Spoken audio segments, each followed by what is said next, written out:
Welcome back to match 2. This is Old Man Poole. We won the dice roll, and we are going to play first. Hand's pretty okay. I'm glad that we have both colors. We have Silvergill Adept, which is a nice cantrip early on. Aggressive Urge is another card with similar properties. Let's go ahead and keep. We would like to find, just action. Getting more lands wouldn't be particularly exciting here, but I think we are in a good position to succeed here. Grasping Scoundrel. Ooh. Looks like my opponent's probably fairly aggressive here. Yeah, that land's not my most favorite. Let's reveal our Jadecraft Artisan. And actually that's maybe a bad start from us with the Grasping Scoundrel.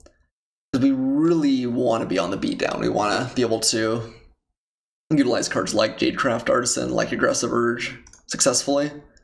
It's a lot harder to do that when you're playing defense. Okay, another land's not great either. Blue-black. That's usually a little bit less aggressive than like blue-red.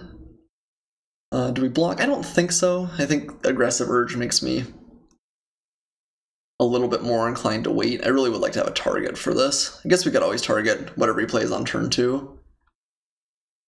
But yeah, like, if we swing with a Silvergill Adept and he's inclined to block, we could use Aggressive Urge and get a little bit of value. Ugh, yeah. It's a lot of lands. I mean, we only have 15 in the deck. We have now drawn half. So that means there should be lots of good cards going forward.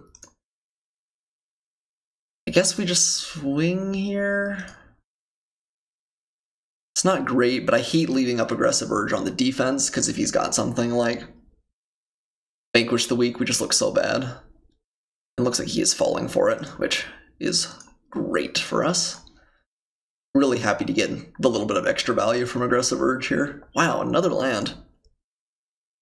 Oh, okay. This is what we call Flood, friends. We've drawn 3 cards, all lands. We've drawn 4 cards, all lands. Oh yeah, because Silvergill Adept. I was trying to figure out where we'd gotten the extra card from. I mean, alright, not much to be done about this, unfortunately. It's likely Silvergill Adept will be able to attack here. Ooh, Siren Reaver's a good card. Yeah, let's play our Jadecraft Artisan. We'll pump up the Adept. And smash for 4 here. I don't think my opponent would want to block. If he does, I'm perfectly satisfied with that, since we don't have a lot of great ways to interact with the Siren Reaver. But this is nice. This probably blanks his Grasping Scoundrel, at least for now. And potentially starts making some good attacks next turn as well. I mean, we've got a lot of lands at hand, which is scary for not having any action, but we actually haven't had a terrible draw either. Like, so far we've been applying reasonable pressure. I'm just worried that down the road we won't be able to interact. Duress. Okay, well that's a stone cold miss against us. Opponent gets the satisfaction of seeing a pretty bad hand, but at least he's not taking a valuable card. I really don't much care for Duress in the main deck. Once in a while you get to trade like a pretty mediocre card for a fairly good card, but when Duress misses, it feels terrible. Wow, okay. When Chandra creature dies, exile cards equal to its power from the top of its owner's library. You may cast non-land cards from among them for as long as they remain exiled. You may spend mana as though it were mana of any color to cast it. Okay. I've never seen actually anyone play the Dead Man's Chest, but now is the time, I guess. Interesting that he didn't choose to leave that back on defense. I don't think there's anything for blue that really makes me scared to not swing with it, though. Oh, Dive Down's really nice. That potentially keeps his Dead Man's Chest from ever activating. If he like tries to kill it next turn, we just get a pretty big blowout. So yeah, we're gonna swing with both of these guys. If he wants to trade with the Silvergill Adept, I'm okay with that. Well, I know, he's almost my hand. He doesn't have to be afraid of much. Fair trade. Let's play a River Darter. And pass. So drawing the Dive Down there was fantastic too, because he did see our hand just now with the Duress. He has very little reason not to go for removal if he's got it. Yeah, I think it's going to be an Impale. Oh man, the value. Destroyed. And that's got to feel bad too, because you know that was a top deck. I'm sorry, I want Dead Man's Chest to be good, but it feels pretty nice that it was blanked there too. So we may not swing with the Siren Reaver here, just because it means we can't swing with the Artisan. Yeah. We will attack with our River Darter though. For sure, for sure.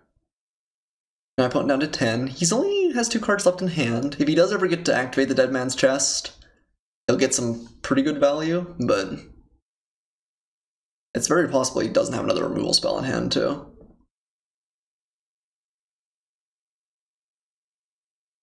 Play our Mistcloaked Herald. Not incredibly exciting as our draw, but it's not terrible. So he knows for sure that we can't have another dive down or anything like that. Uh-oh, is this another Impale? Certainly looking like it. Ooh, Slippery Scoundrel. Not a bad one, not a bad one. Definitely will put some good pressure on us as the game goes longer. Keeping my opponent's Siren Reaver back is really nice though. Guess let's go ahead and swing with these two. Again, I'm perfectly happy trading the River Darter away for either of these cards. I guess if he has like Skullduggery, it would be pretty bad. Perilous Voyage. Okay.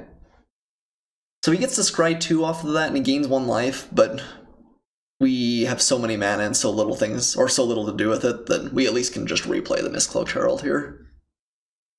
Sure you don't want to put the Jade-Craft Artisan back on top though? That would be the real dream, right? Ooh. Yeah, I'm happy with that trade. He's down to 0 cards in hand now. Yeah, I think we're in the driver's seat here. He scryed and put cards one on top, 1 on bottom. So he does have 1 good card coming in. And again, all he needs to find is a removal spell, and we're actually kind of in trouble. Ooh, Water Trap Reaver's good though.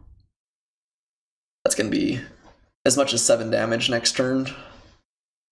He's going to have a play though. Be interesting to see what it is. He knows we have the Water Trap Weaver. Uh-oh, Impale? Darn. Okay, so opponent's got value. He can play... Oh yeah, Water Trap Weaver's on top. It's kind of funny. Well, okay. He didn't hit anything great. He hit 2 of our remaining lands, which, again, there are not many lands left in the deck. And the Weaver.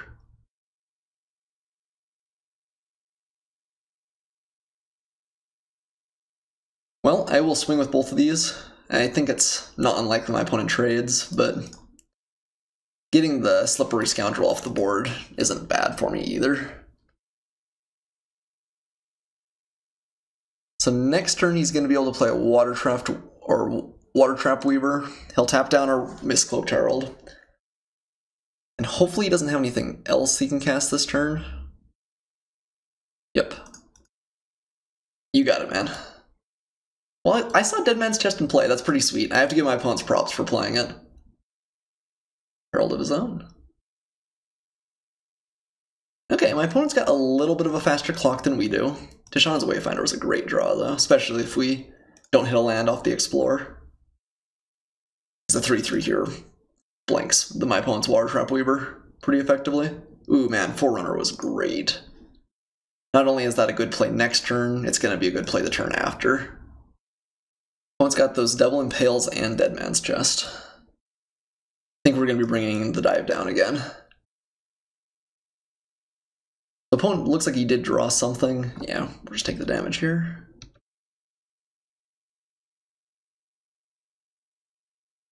Dusk Legion Zealot. This is always a very welcome draw later on in the game.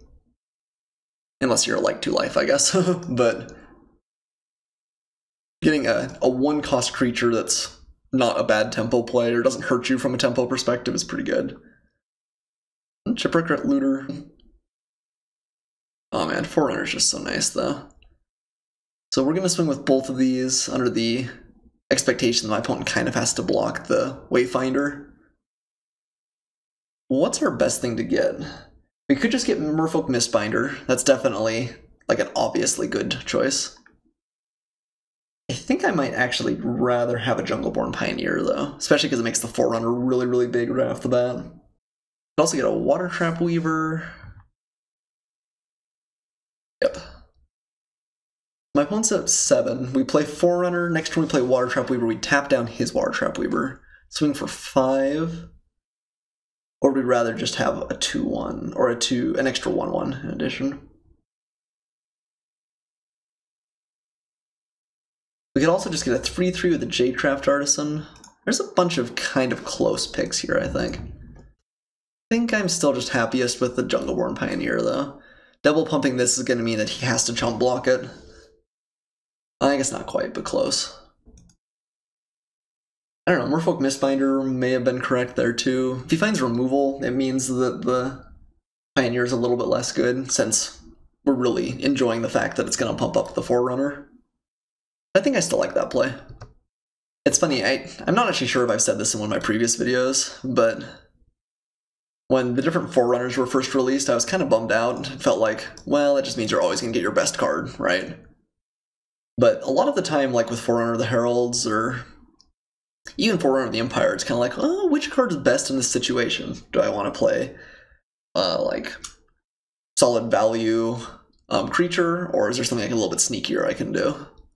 Let's play our Pioneer before combat, so we get those triggers.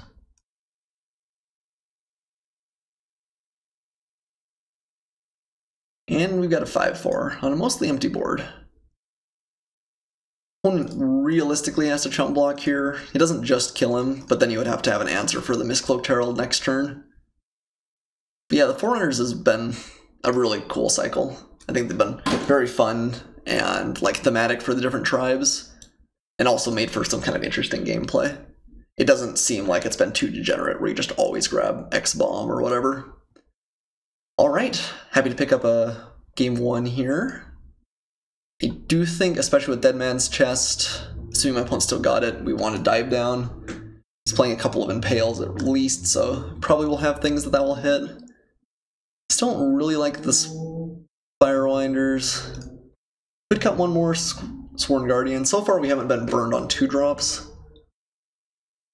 We want Plummet. We saw only one card, but it was a pretty good card. Right, we just saw the Reaver. I can't think of any other. I think I'm going to cut one Sworn Guardian. We're going to not bring in the Plummet just yet. I don't think we have to bring in Cancel for anything either. Okay. Well, let's run this back. Alright, opponent mulligan down to 6. I think we have a perfectly keepable hand, if not a pretty good one here. Let's go ahead and keep it. Opponent kept at 6 and put a card on top, so I imagine he's going to be somewhat competitive. Mistcloaked Herald's not a bad start. Wouldn't hate drawing one of those of our own.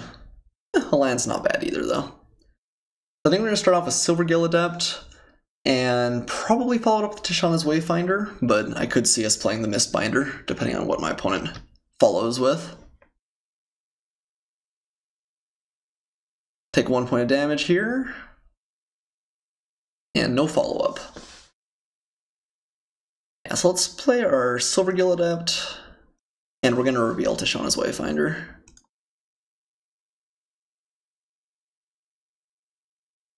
Man, Silvergill Adept is pretty good when it's on. The 2-1 that draws you a card for 2 is pretty exciting.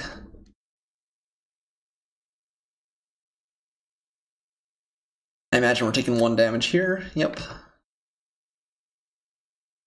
I think more and more it's just likely we're going to play Tishana's Wayfinder. I don't think we're going to play Mistbinder just to get through for some damage. Yeah, we're just going to swing into that anyway. My opponent wants to block, that's fine. But then next turn... No, next turn we'll probably play Forerunner. We might get a... like, Branch Walker, maybe? And so we can trigger Forerunner twice with the Mistbinder. It's going to be a little bit slow, but it will be strong. Let's swing at our Silvergill Adept. My opponent's putting on a reasonable clock here. We do have to, I think, turn the corner fairly quickly. I'm going to take 4 this next turn, go down to 14. I'm sure there's no block, yeah. Really would like Tishana's Wayfinder to come in with a counter. No land, please. Alright. Not super exciting. Mistbinder. Wonder if my opponent played like a nice defensive threat.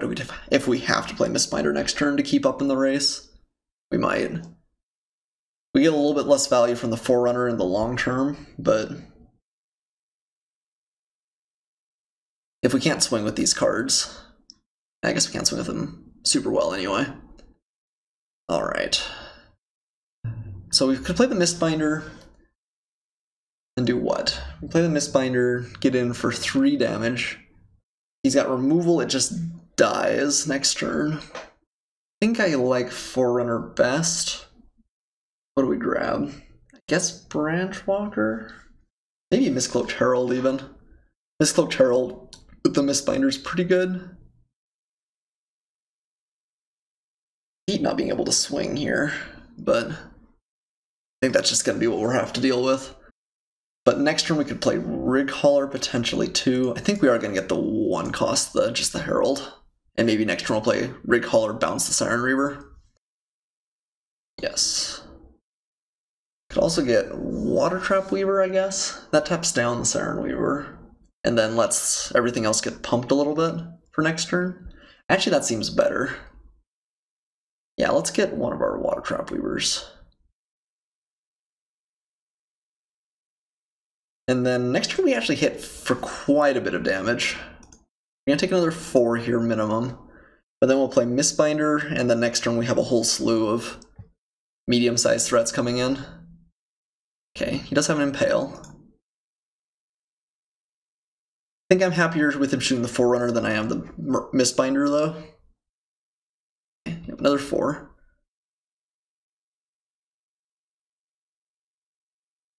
We're going to be able to tap down the Siren Reaver.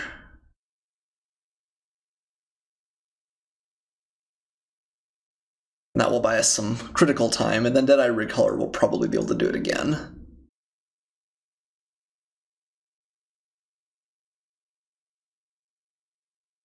Okay, so we'll swing for 3, down to 13 here. We don't have Dive Down up to defend this, so if he has another Impale as his last card, it's a little bit awkward, but that is still his last card, and we'll have an army of medium-sized, like 2/2s still. And we can Deadeye Rig Hauler the Siren Reaver. I think we're doing okay, even if he does kill it. Obviously, we'd rather he doesn't, but Water Trap Weaver's pretty good. I'd kind of forgotten how good it was. It was one of the best blue commons, maybe the best blue common in Ixalan. And it seems pretty strong now. Grasping Scoundrel's a pretty miserably bad draw for my opponent. I think we're just going to keep the Mistbinder back. We could swing and dive down, I guess, but it's not particularly exciting. So let's swing with all of our 3/3s. I guess that means he could double block. But we're going to have to deal with that at some point anyway, probably. Like, I'm not sure the Silver Gill Adept's going to do a whole lot better this game. And this does let us get in for 6 damage immediately, if he double blocks. We're not going to use the dive down to keep it alive, though. I don't think it's worth it. But yeah, the plan is Rig Hauler, bounce the Reaver, play Ixali's Keeper, have another medium-sized creature. Rip Silver Gill Adept, you did good.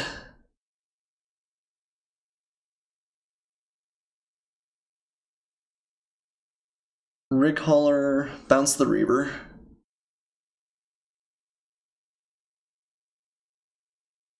And then Ixali's Keeper. Yes, absolutely want to use that ability. Basically always. There's probably going to be some side cases where you don't want to actually bounce with the Rig Hauler, but I have yet to run into one yet.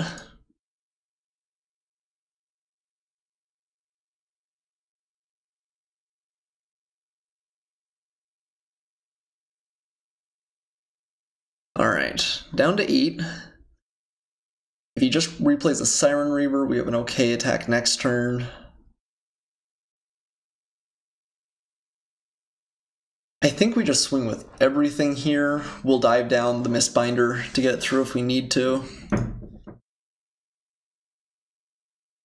And I guess right now he actually guess he like blocks. Blocks would go to 1.